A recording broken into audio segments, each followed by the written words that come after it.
everyone. Welcome to another episode of Beyond the Alert. I am so excited to be speaking with Sneha Regmi, Director of Security Operations and Resilience Engineering at a large fintech. Sneha, thank you so much for chatting with me today. Hi, everyone. Hi, Anne. I'm so excited to be here, especially talking about security operations. There's so much obviously happening in this space. So, super excited that there's a podcast doing this. And thank you for having me here. Awesome. So, without further ado, we have a lot to discuss. Let's dive right in. So, tell the audience a little bit about your background and how you got into security operations. Yeah, awesome. So, it's a very interesting story because I never took a class in InfoSec. There was, when I was doing my college at San Jose State, there wasn't any cybersecurity or InfoSec classes. Now you see that a lot in various colleges. So there was a class introduced called ethical hacking, and I signed up for it just to kind of explore it. And I really enjoyed it. And through that sort of program, I also got an internship at a company, at a very small company in the Bay Area, California, and really was an IT intern. And they didn't really have a security program or anything, but they wanted to have someone start looking at how do we do security awareness as a company, how we start doing some form of security operations. So obviously all the backlog got assigned to the intern. That was me. And frankly, that was such a blessing for me because that's how I got introduced to security operations. They had just brought in a tool, not going to name, but tons of alerts, tons of things they wanted someone to look at. And to me, I had never done that. And, in my head, I was like, wow, this is so fascinating. We have an alert, something's happened. I have to figure out and get to the bottom of it. And I still joke about this with my team that in my head, I still think of a CSI, just in the digital space. So I took every investigation with that approach. And really, that's my passion. I think that analytical thinking, investigating, getting to the bottom of situations, right? And so that's kind of that passion is what got me really interested in this field. And then one thing led to the other, and here I am. Yeah, Awesome. It's always interesting because no alert is the same, right? You find patterns and then there are new things like solving a puzzle. exactly. Exactly. Great. So people often equate security operations with incident response alone. So how do you see security operations evolving beyond that traditional view?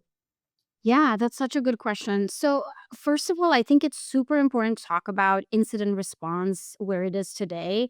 And, I think when 10, 20 years ago, perhaps, there was this very traditional approach to security operations where, okay, you have alerts, there's a separate team doing engineering, and the incident response team is primarily just responding to alerts and really passing the tasks here and there. I've never been a fan of that. I think, really what makes you a good incident responder is understanding how systems work, how networks work, especially in today's era where it's, very technical, cloud security, various SaaS applications, right?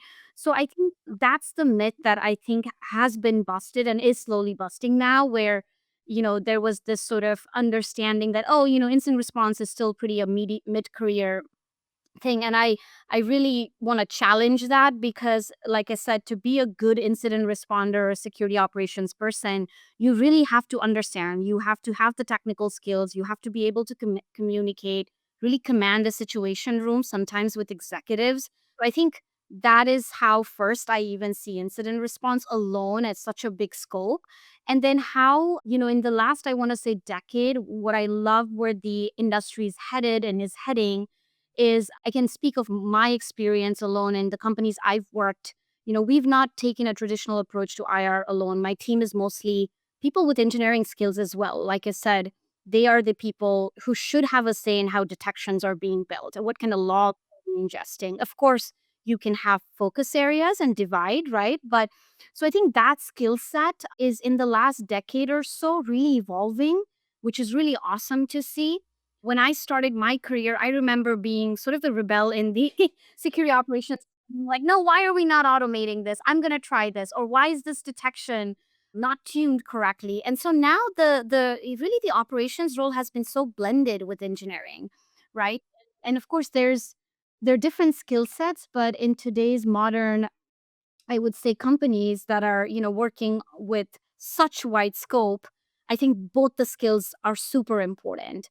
So I'd say that's kind of where the industry is headed. And that's why I think SecOps isn't the traditional IR alone, and it's more a massive scope, I should say, engineering driven operations program is how I see it. Interesting. How does that compare to what your peers are seeing? Do they share your mindset? What are their approaches? That's a good question. Yeah, so I think there's no wrong way to do this, right? You have to understand what works for the company.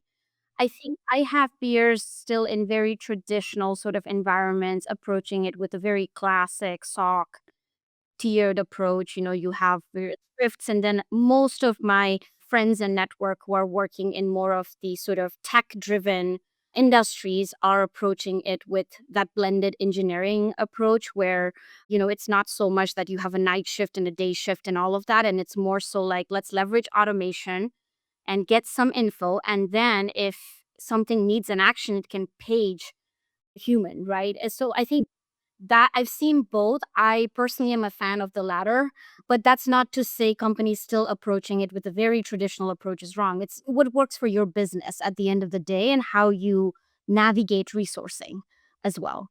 Those are really good points. So, walk us through your first 60 seconds of a major security incident. What's happening in that initial minute other than panic? Love that you say panic because, there's this again, another myth that, just because you've handled this so many times and you've done this, you have playbooks, you've done tabletops, every human still does not want a Friday 3 p.m. or a 5 p.m., especially a major situation, right? Whether it's Friday or Monday or whatever. So, no matter, even for me, no matter how many times I've led really intense situation rooms, there is a little bit of like, maybe not panic, but like, oh no, right? And I think we need to talk about that. I think we need to not, say that no, no, no, if you've done this, you don't feel that way. Every human feels that way. I've seen top CISOs, security leaders, engineers all really feel chaotic in the beginning. So I think first we have to acknowledge that and make that okay. But what helps me and what I've seen work really well is, you really got to tell yourself, hold on a minute. Hold, right? What do we know? What do we know? What do I need to do next? Like, if you can just get that one thing answered, for me, it's often, especially if it's a situation where we already know this can be big, I will pull a situation room quite early. And one of the things that has really worked in reducing panic and bringing the chaos a little more structure is assigning a lead or ownership, right? Very early. To say that only this person will be responding, obviously it's a team's work, but this is the person that's going to sort of lead, and your stakeholders also suddenly you will start seeing that when they see ownership, when they see here's the next three things we need to do, that sort of, being the instant commander, really calling that out loud, your stakeholders also start to trust and calm down a little bit. Because the last thing you want is you're not panicking, but everybody else is panicking. So I think the first 60 seconds or a couple minutes, I would say, really asking yourself, hold on a minute, we know this. Let's get a situation room. Who's going to lead us through this? We just need to figure out the top next three things, and then it becomes, you figure the next three, next three, next three. It becomes like what I tell my team is, it's just a problem we're solving. It's a little urgent. That's so well said. Sometimes it's very urgent. Sometimes but at the end of the day, you're solving a problem, right? So I think that's what I try to do in the first 60 seconds, 5 minutes, I would say. Yeah. Last thing you want is panic, like showing your panic as an incident lead, especially. Yeah. Yeah, and it sounds really fascinating because you have to strike that balance between being calm, cool, and collected to lead the team, but also saying it's okay that you are panicking, right? I'm recognizing it, but then bringing them back to essentially their muscle memory or comfort zone of, okay, let's take a deep breath and look back and say, all right, what are we doing next, right? And kind of separating into those bite-sized pieces that then make it manageable. Yeah, exactly. In fact, I was at a recent CISO event, and I'm not going to name the CISO, but one of the CISOs there said they were talking about their experience. And back in their career, there was a situation where they were trying to calm actually a leader, a very senior leader in the company. And this leader somehow wouldn't stop panicking. And this is pre COVID days when, we were all in the office. And they actually had walked the leader out of the room very calmly and said, you need to go home.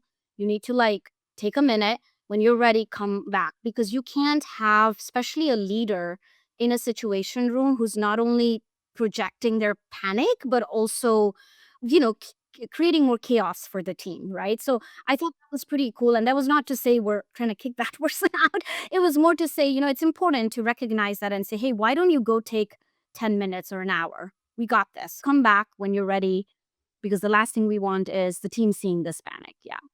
And having the strength to tell the leader that, because obviously if it's a senior leader, it takes a lot of guts to say, "Hey, let's take a walk." And that's where, I mean, the hopefully the director or whoever is the leader of the security operations or the CISO should not be afraid to do that, right? If needed. Yeah. Because at the end of the day, we're only humans, right? We leverage a ton of automation in AI, but we need to be able to say we cannot think clearly until we've kind of calmed down and level set ourselves. Otherwise, it just exacerbates the problem. Exactly. Cool. So when everything feels urgent during an incident, how do you decide what to focus on first? You may have sort of answered this, but I'd love to learn more. Yeah, that saying, if everything is urgent, nothing's urgent. So I see that even when we, outside of IR, if we're project planning too, and we say, this is P0, this is P0, how is five things P0? Then none of those are P0, right? I think, like, I was going back to the first couple of minutes, really understanding, first of all, what's going on. And I've been in situations where my lead is running, the show or whatnot, and I still don't understand what's going on. And I will ask, I will say, wait a minute, can we really understand this? To hold on, is there some confusion we need to clarify?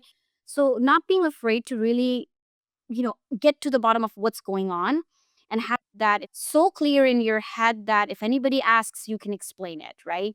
I think once you know that, there's two things that come to mind, and it's like a dance between the two. Scope and impact determination becomes super important. You don't want to rush that, because if you do, you may be containing something and feeling like you're done, great. We can all calm down when you haven't even understood the blast radius.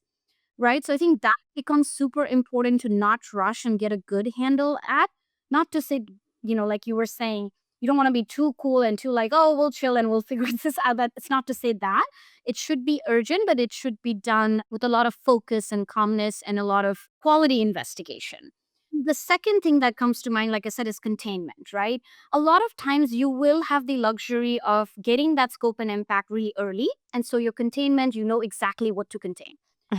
Sometimes you don't. Sometimes, it takes you a lot of time to even know what's going on, and investigation alone takes a lot of time.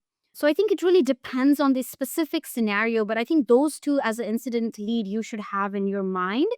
And then there are some sort of maybe not easy, but comparatively easier situations where, let's say it's a one endpoint compromised, then of course, while you're still investigating, you may contain that endpoint right away.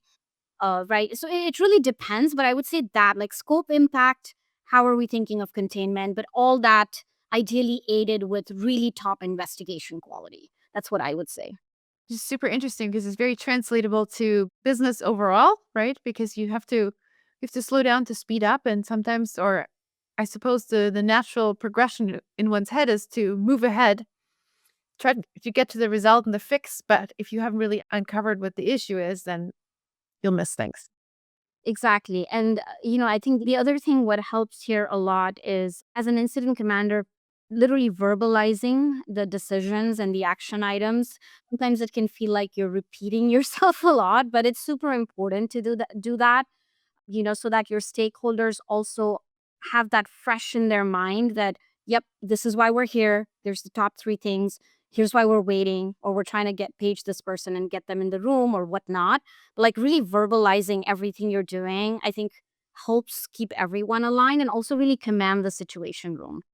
Yeah, because it gives people a path and a strategy versus kind of just spanning the gamut, right? And they have a method, I suppose, too, for next steps. Yeah, exactly. Which is fascinating. There was a mine that had caved in Peru several years ago, and that was exactly what the leader did because they were stuck for almost a week and they had nothing, no food, nothing, right?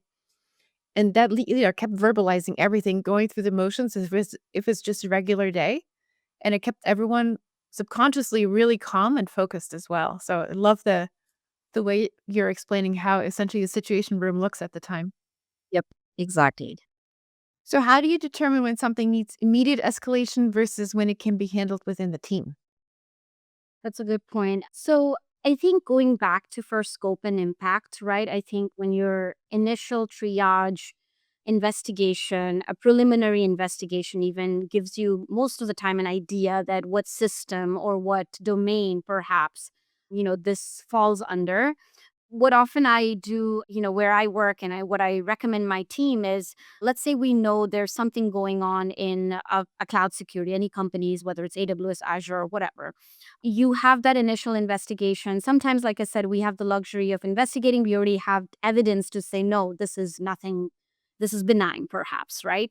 But sometimes you need their experts. I don't hesitate in pulling the stakeholders in, not to blast it to the company, but and this is where relationship building is super important in security operations, right?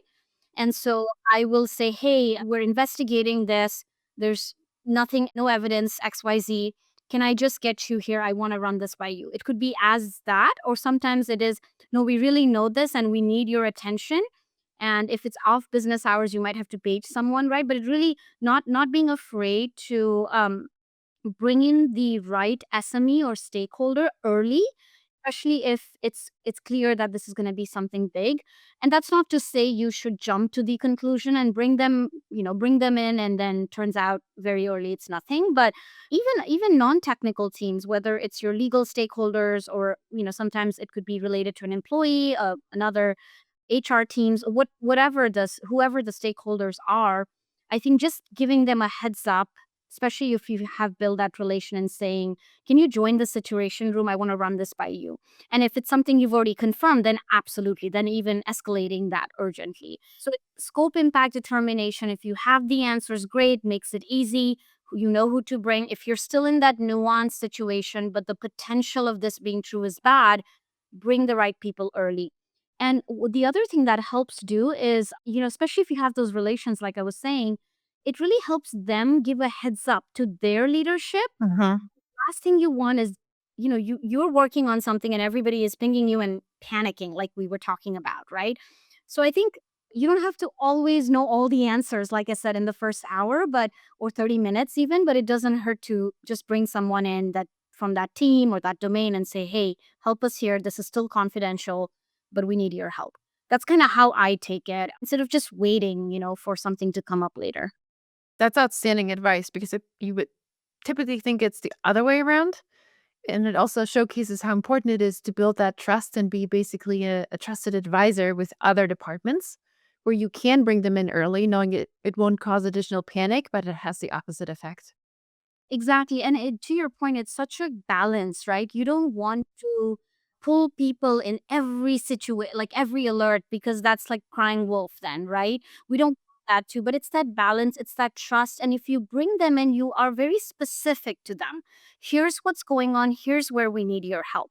It could not even be an incident yet, it could just be an investigation. And, I think really articulating why you are bringing them in helps them also.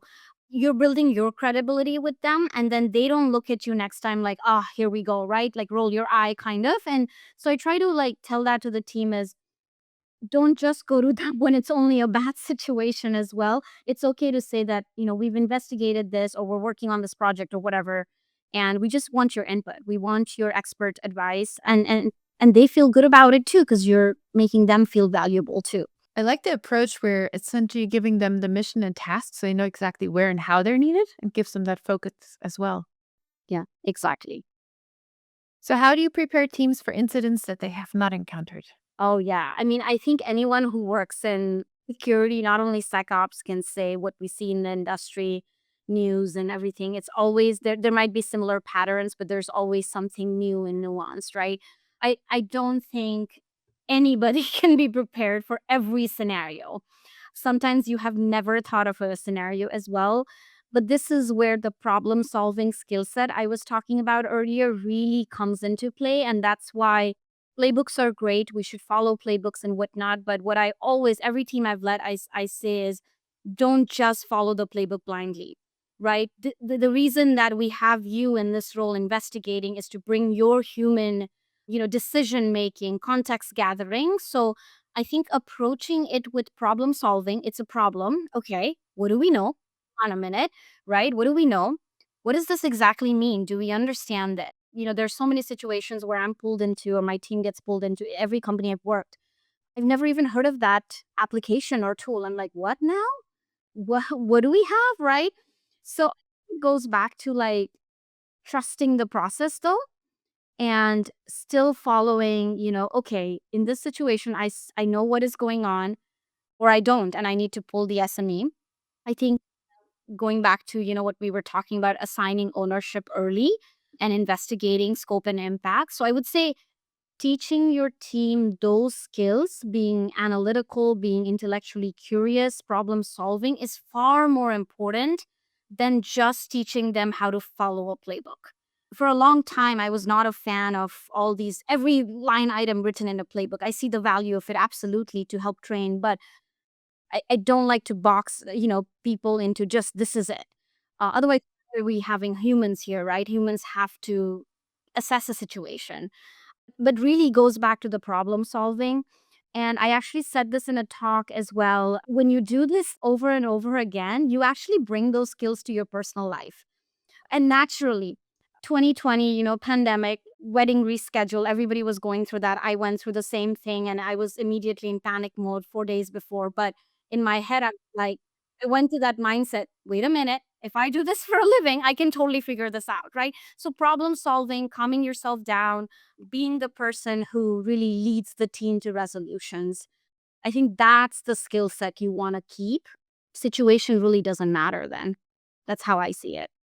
Which is amazing because you're walking the talk, right? You're bringing your work and you think it's the same mindset at home. Usually it's the other way around. So that's outstanding, frankly. It becomes just like reflex almost when you do this, over and over again. You train your brain to sort of assess any problem with that approach. Yeah. Awesome. So, what skills are most important for security professionals to succeed in today's threat landscape?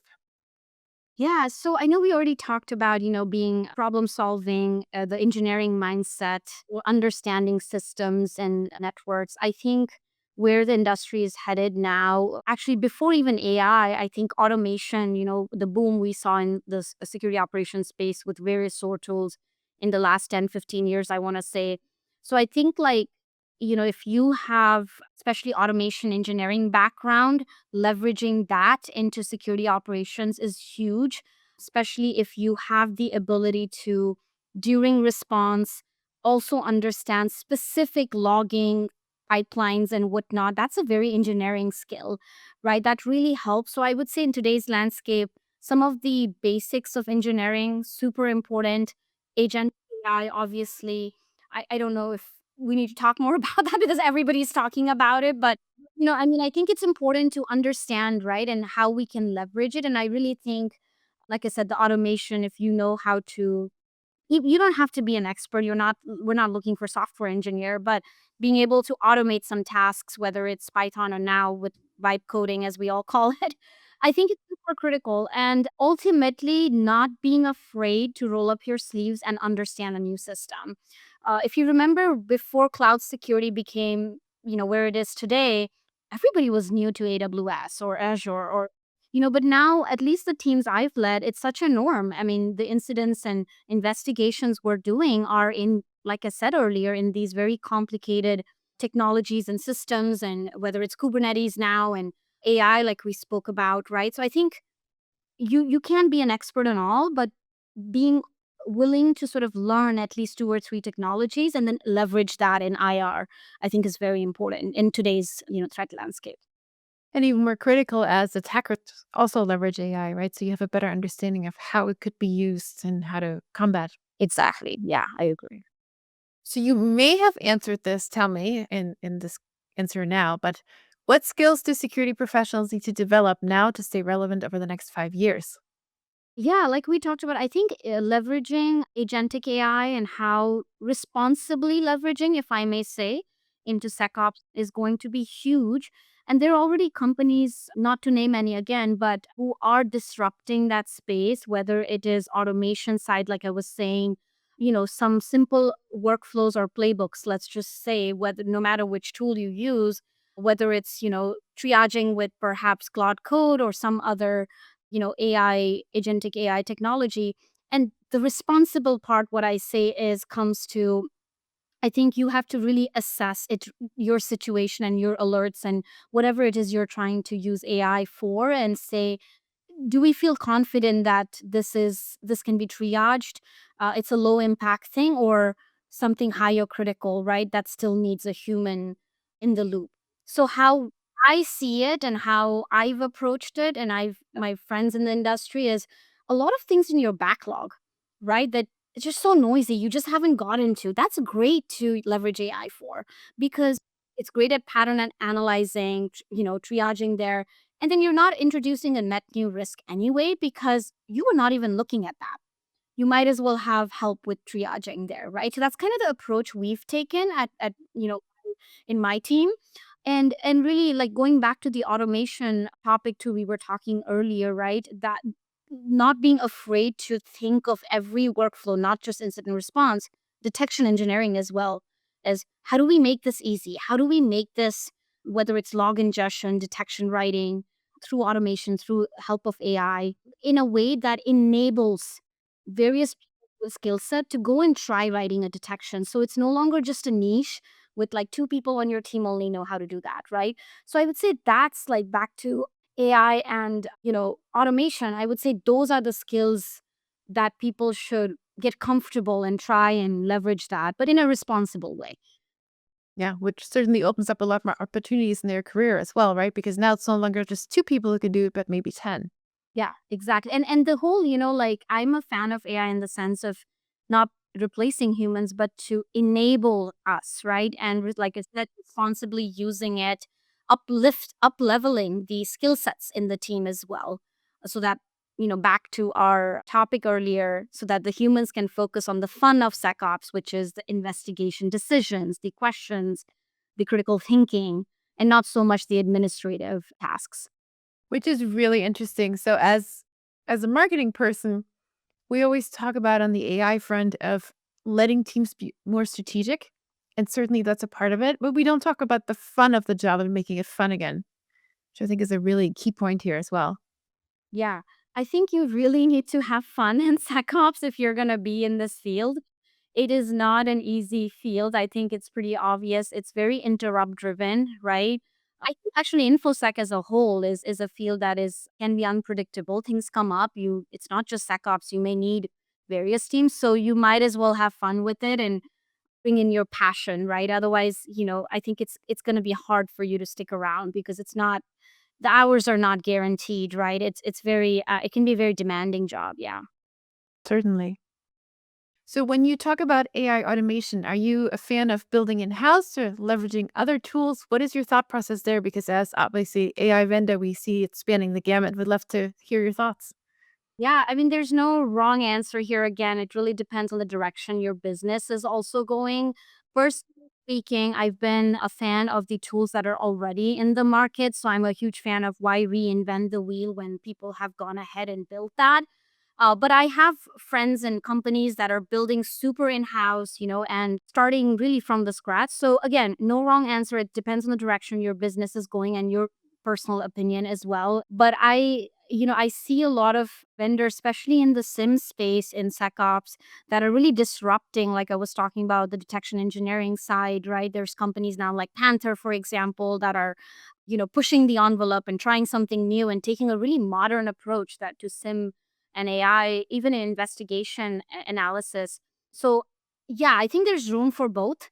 It really depends on what you're solving for. I'm a fan personally of, if somebody has already done this, let me be smart about it and leverage it, and instead of reinventing the wheel. Yeah. Yeah, makes sense. Okay, so how do you build a culture where people can make split-second decisions under pressure without fear of blame? That's a good question. I think two things here, right? There's the making quick decisions in situations and not being afraid, and then the blameless part as well. I think prep, prep, prep. I'm a huge fan of practice, practice, practice, right? Not just say you will have practiced every scenario like we were talking about earlier, but getting comfortable and talking to your team in every retro that you're hosting in an incident to go through it. It could be a low severity incident, but it's super important to make sure the team understands why we took that decision. And if whoever took that is out of office or not on call or whatnot, are the other people in the room or the team comfortable and understand why that decision was made? So I think really leveraging your retrospectives and using that to remind your team over and over again that this is a blameless retrospective.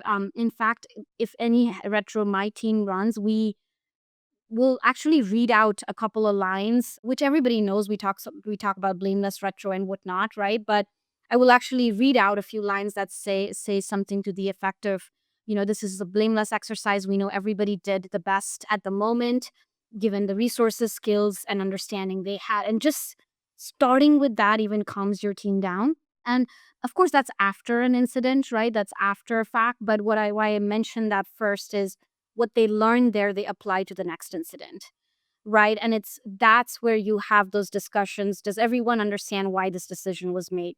Or perhaps we all think maybe we jumped the gun here, right? Have slowed down. I think that discussion is important so that it enables the team, if not make a decision, at least ask those questions. Sometimes it's not even me making a certain decision. It needs to be my higher up. And I will literally say that in the situation room that this is not a decision I can make, but let me get my leadership. The other thing super important to educate your team on what are decisions that, yep, as an IR team we can make, what are business impacting that we can recommend, but ultimately the CISO, the CEO, and whoever else need to sign off, right? And I think the retros are great to practice that. And then, of course, tabletops, like actual tabletops with your team, not just the one with cross functionals are also very important, but with your IR team to walk through everything we would do in that situation. I think those two things help a lot. Amazing. So how do you determine the cadence of each of those activities next to the regular day job? Scheduling it early when you can with the realization that it's our work is interrupt driven. Things come up that pause every other project work, and sometimes it's all hands on deck or ops is picking up. I'm a huge fan of, because operations is so interrupt driven, everything else that we do that's project or prep should be planned, structured, because you are otherwise gonna have two chaos you're managing. So, what I've typically seen that has helped me is whenever we do, whether your company does quarterly planning, a 6 month planning, weekly sprints, whatnot, right? Have a roadmap ahead that, hey, let's have a goal to do two tabletop exercises this year, right? One will be with your cross functional stakeholders, and one perhaps is the technical deep dive with your team. And actually scheduling that, actually putting it on the calendar, blocking time. And if something comes up, there's a reschedule button. It's not that hard, right? So I actually really believe in planning everything else so that you're not, handling that also in a chaotic way. Percentage as far as goes, I think balance is important. You don't want to overdo tabletops all the time where the next invite the team gets, they're just tired even thinking about it. 1 to 2 is a good balance. And then, like we talked about the retrospectives, not every investigation will have the bandwidth to do a deeper retro. Obviously, that's not scalable, but what I recommend the team, if it's, a declared incident, we definitely should do a retro. And then if it is a very nuanced investigation where cross functional teams were involved, I encourage them to do a retro. And if you templatize your retrospective documents, whatnot, it really helps because ultimately the retro is not so much about just writing. Of course, you write a report and all of that, but it's those conversations with the stakeholders, right? Writing them in, hearing from them as well. So I'd say balancing, depending on obviously your volume as well, that matters. But for me, what I've typically seen is anything cross functional or anything that was confirmed as an incident, we really need to sit down and spend time to do a retrospective. So I think that's how I do it. I know companies who do tabletops every quarter.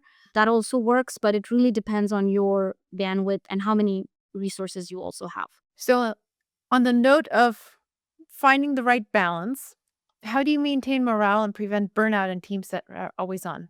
Yeah, like I was saying, it's a really tough field in general, right? Security operations and even InfoSec, I would say. We hear about CISOs being burned out so much. So I can only imagine how the security operations people who are doing this, especially the people on the ground, on call folks, I have immense respect for people who, are willing to be on call, and it takes from your personal life sometimes. So it's not an easy thing. This is where the right leadership is so important. You don't want to normalize working every weekend on every alert and everything becoming quote unquote an incident. Again, like you don't want to cry wolf, like I was talking about earlier, right? So having that clarity ahead as a leader that, hey, team, and it doesn't have to be perfect. You're not going to have a perfect answer because it's such a nuanced field, right? But having that, why don't we set our on-call escalation policies or playbooks or alerts in such a way that if it's these criteria, whether that is, certain business systems, certain threats that's perhaps more relevant to your industry or domain, those escalate to a perhaps a weekend hands-on need versus these are, low risk which can be looked at in business hours. And it's a tough call to make because, yes, the low risk could turn out to be something bigger later, but you have to be willing as a leader to make that tough call. Otherwise, you're going to burn out your team in such a way that even the high risk ones, they're not going to be equipped to investigate if they're looking at every low with, you know, end need and whatnot. And then so I would say that, and one thing I do in every team I've led is once a situation has slowed down, I will personally remember to reach out to the team members who spent either long hours or weekend and tell them that, hey, I recommend you take a day. You're an adult. I'm not going to micromanage your time off, but please consider we'll swap and divide the so if you have a team of say 4 people, maybe one person takes Friday, three of them cover, and so on, so everybody gets rest. And you have to be intentional about it as a leader. You can't just say we'll give time off to everyone and then really not actually mean it. And then so that's for the team, and then managing up is super important, not only after an incident or during, having that understanding, whether it's with your CISO or your whoever your leadership is, that if things operations picks up, it's understood that this project work slows down, right? I know some companies who look at every single thing that comes as a P0, and that just does not scale. That just makes humans burn out, like we talked. Startup world a lot of the time. I have also heard that a lot. And even if let's say they do it, they're doing it being so tired, not focused, hampering investigation quality as well. So I think managing down and managing up, right, to your leadership early before an incident is super important. Yeah, those are great points. So, what is one practice from outside the security world that changed how your teams operate today? Oh, I learned this very recently. So I will say that I learned this from another CISO at an event, and I love this. So a lot of us in InfoSec say, let's not fire drill this, let's not firefight this.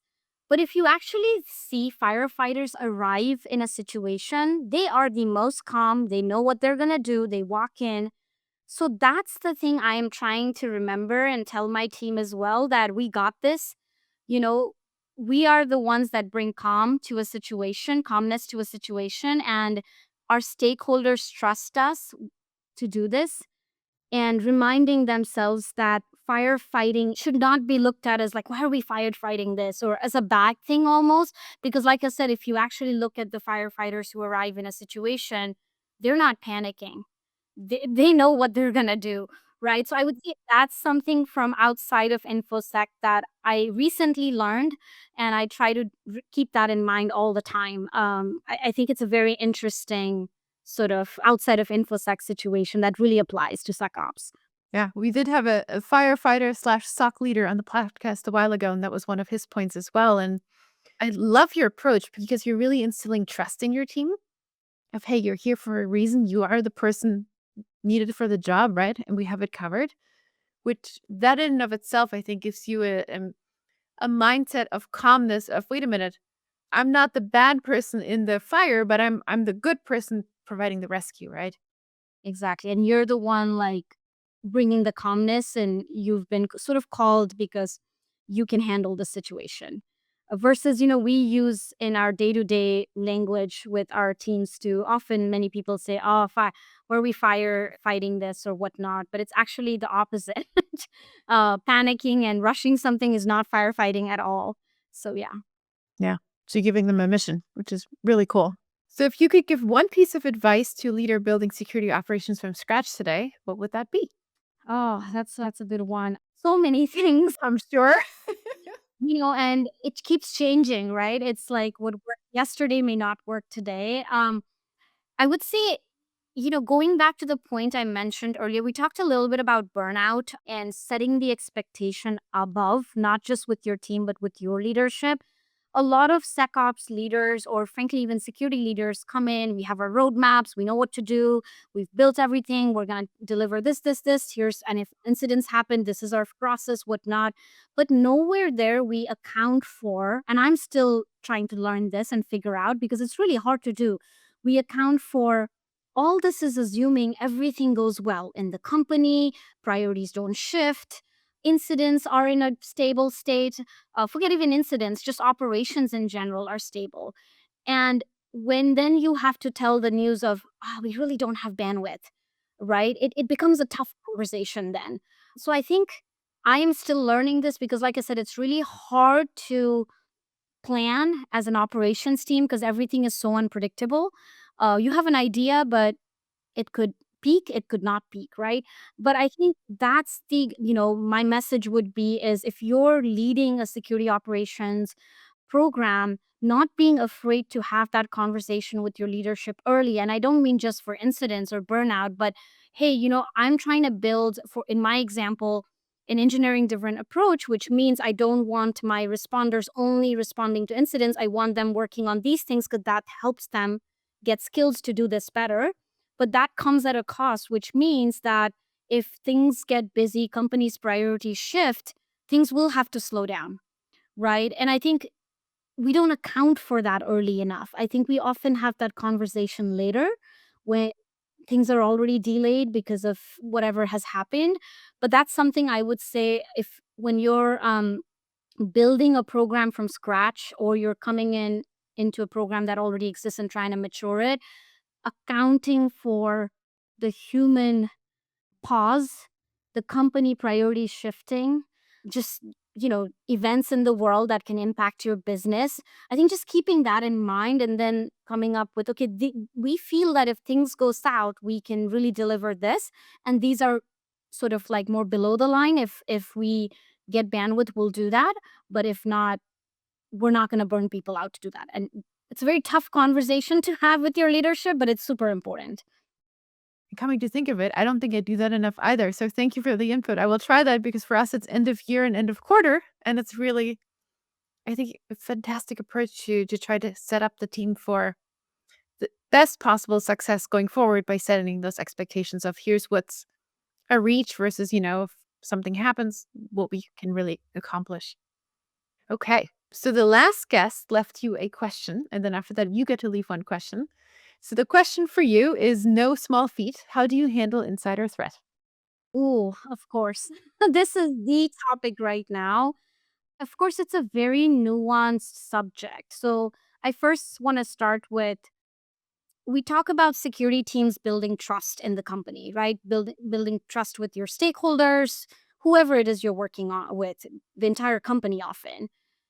When you use words like insider threat, insider risk, it's almost like we are saying, yeah, we are doubting. So first you have to be careful how you approach that internally, right? And I went to an event recently at a company, and they actually said they call it insider risk. I mean, it's a threat, but just to soften it a little with their people, right? So that was quite interesting. That made me think, because ultimately we want people to trust us and come to us versus, a lot of people looking at us like, does the company not trust us? So there's that aspect that is very nuanced we have to balance. The second thing I would say is every company's obviously risk posture is different depending on the business you are.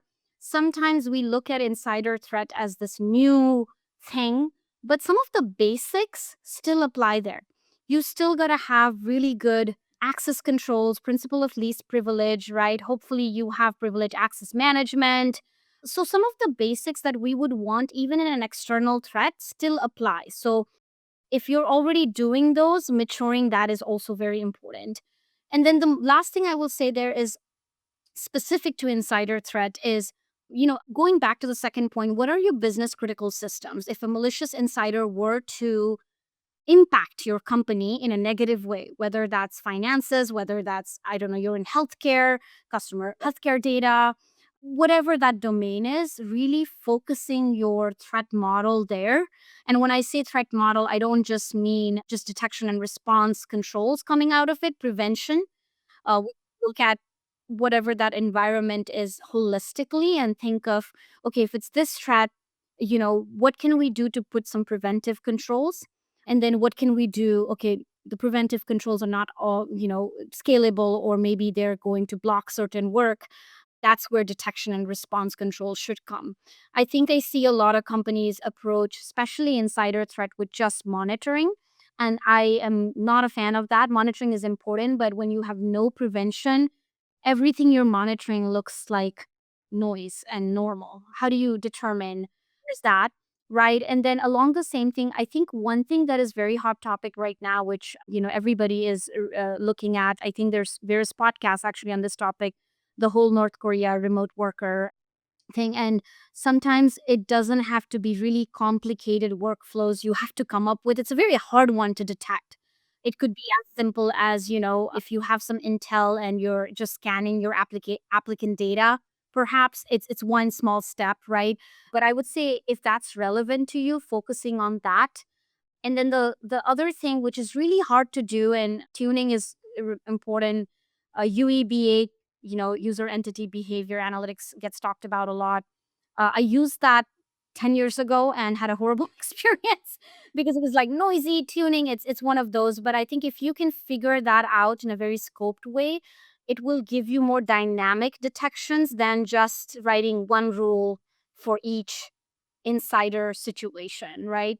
So I'd say combination of things, starting with the basics, privilege access management, identity, that still matters, whether it's insider or external threats. And then some of the more recent trends, whether it's remote worker from the North Korea, threat that everybody has been tracking. And then secondly, how do we approach behavior analytics? Yeah, that's kind of how I've approached it. Well done. You took that one in stride. All right. It is your turn. What kind of a cliffhanger would you like to leave for the next guest? Ooh, that's a tough one. Everybody talks about what's your favorite incident? Like what's one incident that, you learned so much? I'd say what's your worst incident? What was something that you still remember and are like, "Oh, that was so bad," like, and you get, like, goosebumps from it in a negative way? I would love to know. Sometimes I ask this to my peers, and they have the most funny answers. It's things like, in one company, it was somebody had made this urgent escalation that their they thought an attacker had taken over their endpoint and things were moving and whatnot, and it just ended up apparently the help desk team investigated, it was like a spider on their monitors. And I'm like, "What? Excuse me?" So I love hearing those stories. So I would say, like, what's the most crazy, worst, sort of not a true positive incident situation you worked that you still remember? That's a really good one. I might give you the copyright to that ongoing as a standard question going forward. Yeah, you'll get a lot of fun stories. Cool. Well, thank you so much for your time. These have been outstanding insights. It's been an absolute pleasure. And if people would like to connect with you or get in touch, the floor is yours. How can they reach out to you? Yeah, thank you for having me. This has been really fun. Clearly, I'm very passionate about this space, so I can go on and on, but really glad we did this. And if anyone wants to connect, I'm on LinkedIn. You can find me if you type my name. I'm there and I'm, joining most Bay Area events, I will say. So, yeah, happy to talk more if anybody has more insights, especially if this resonated with you. And if you have tips for me as well, if you're in the SecOps leadership space, I'd love to connect and learn more. Thank you. Thank you, Sneha.